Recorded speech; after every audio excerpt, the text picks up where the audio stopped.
नमस्ते दोस्तों। आज हम बात करेंगे आरबीआई वर्सेस इन्फ्लेशन। क्योंकि आई थिंक ओवरऑल जिस तरीके की सिचुएशन वर्ल्ड ओवर में डेवलप होती हुई हम देख रहे हैं, तो उसमें इन्फ्लेशन का आना ये ऑलमोस्ट तय लग रहा है। तो उसके ऊपर रिजर्व बैंक ऑफ इंडिया क्या कर सकता है या फिर अदर सेंट्रल बैंकर्स क्या कर सकते हैं, और सही में वो कुछ कर सकते हैं क्या इस पर्टिकुलर प्रॉब्लम के बारे में, इसको थोड़ा सा अब समझने की कोशिश हम यहाँ पे करेंगे दोस्तों। सो अभी आप लोग देख रहे होंगे कि हर जगह पे ऑल ओवर द वर्ल्ड एक इन्फ्लेशन में इन्फ्लेशन का जो नंबर है वो ऊपर जाता हुआ हम देख रहे हैं। नॉर्मली इन्फ्लेशन आता क्यों है? इन्फ्लेशन आता है जब डिमांड बहुत ज्यादा होती है। तो उस एंगल से इन्फ्लेशन आता है, ऐसा नॉर्मल केसेस में हम वैसे ही देखते हैं। बट दिस टाइम ये जो इन्फ्लेशन है नहीं, ये सप्लाई ड्रिवन इन्फ्लेशन है एंड नॉट डिमांड ड्रिवन। तो ये समझना बहुत ज्यादा जरूरी है। ये क्यों ट्रिगर हुआ है? ये वेस्ट एशिया वॉर के चक्कर में ट्रिगर हुआ है। उसकी वजह से ऑयल प्राइसेस ऊपर चले गए हैं और उसने पूरा सप्लाई चेन डिसरप्ट किया है।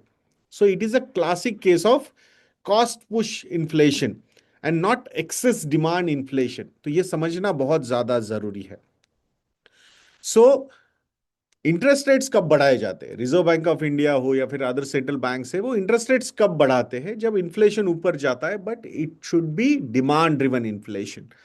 तो ये यहां पे अगर रेट हाइक्स होते हैं फ्रॉम सेंट्रल बैंकर्स, तो ये गलत प्रॉब्लम को टारगेट करेंगे ऐसा लगता है। सो इंटरेस्ट रेट्स जो है majorly demand driven inflation, demand side जो इन्फ्लेशन है उसको कम करता है। अब इस बार वैसा तो सिचुएशन नजर नहीं आ रहा है। Because current inflation is due to external shocks. Oil हो या फिर लॉजिस्टिक्स हो, तो ये मेजर प्रॉब्लम्स है और रेट हाइक करके इस पे लिमिटेड इम्पैक्ट होगा। ये दूसरा प्रॉब्लम क्रिएट कर सकता है एक्चुअली, रादर देन कुछ सॉल्यूशन दे सकता है। सो बट मार्केट्स जो है वो क्लासिक केस जो है, मतलब उनके लिए जस्ट इन्फ्लेशन ऊपर गया तो एक ही एक्शन होगा, भाई रेट हाइक हो सकती है।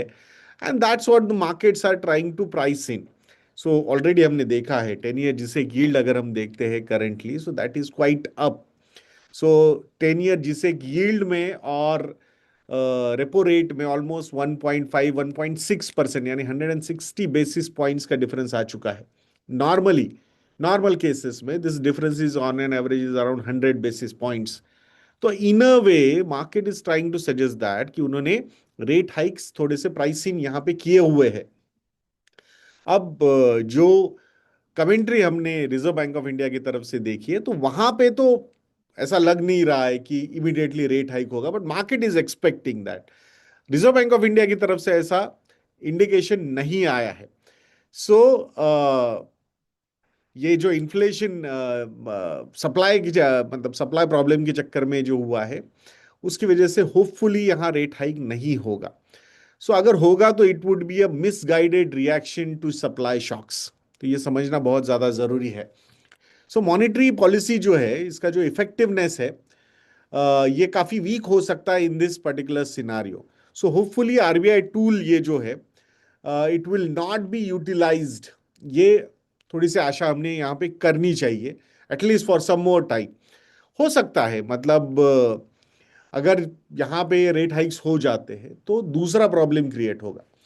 अब दूसरा प्रॉब्लम क्या है कि एक तो रेट हाइक करके आप इन्फ्लेशन को कंट्रोल में कर नहीं कर पाओगे, ऊपर से रेट हाइक करने की वजह से आप ग्रोथ को मार दोगे।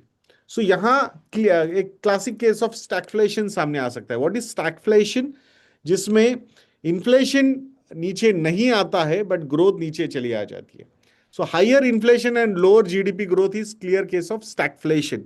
बस हम आशा करेंगे कि यहाँ पे ये सिनारियो हमारे सामने ना आए। और उसके बाद उसके बाद मतलब आपका ग्रोथ का नंबर कम होना और ऊपर से सप्लाई शॉक की वजह से वेज इन्फ्लेशन बढ़ना, ये काफी ज्यादा और प्रॉब्लम क्रिएट कर सकता है इकोनॉमी के लिए। हो सकता है उस पॉइंट ऑफ टाइम पे थोड़ा सा higher interest rates can play an important role, but वो भी लिमिटेड ही रहेगा। ऐसा नहीं कि पूरा का पूरा वो सॉल्व कर सकता है ये particular problem. And that's why stagflation को भी एक राक्षसी माना जाता है कि एक बार वो आके बैठ जाता है इकोनॉमी में तो जल्दी जाने का नाम नहीं लेता है।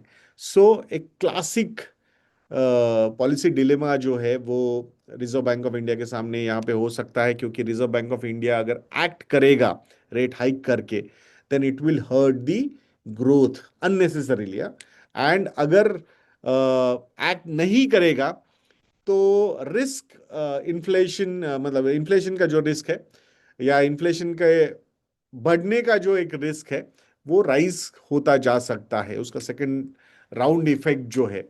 तो कब कौन से लेवल पे आके कंट्रोल करना है, कहाँ पे सप्लाई करना है available, so all those factors are going to be very important. So क्या रिजर्व बैंक ऑफ इंडिया गलत इन्फ्लेशन बैटल तो फाइट नहीं कर रहा है?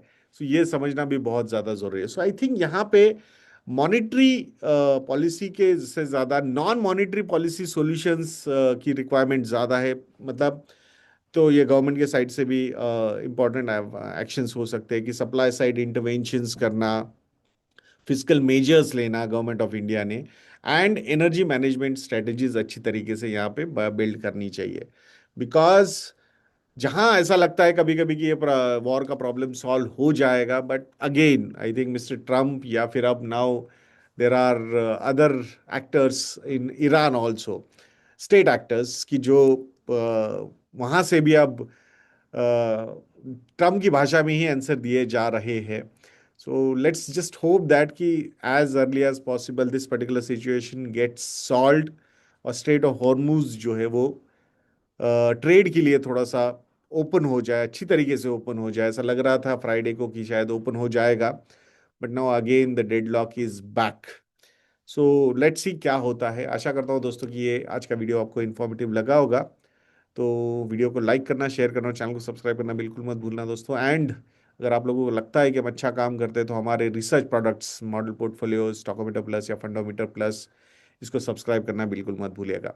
If you want any help in detailed financial planning तो उसके लिए भी आप हमें कांटेक्ट कर सकते हो। तो नेक्स्ट वीडियो तक के लिए आज्ञा दीजिए दोस्तों। जय हिंद।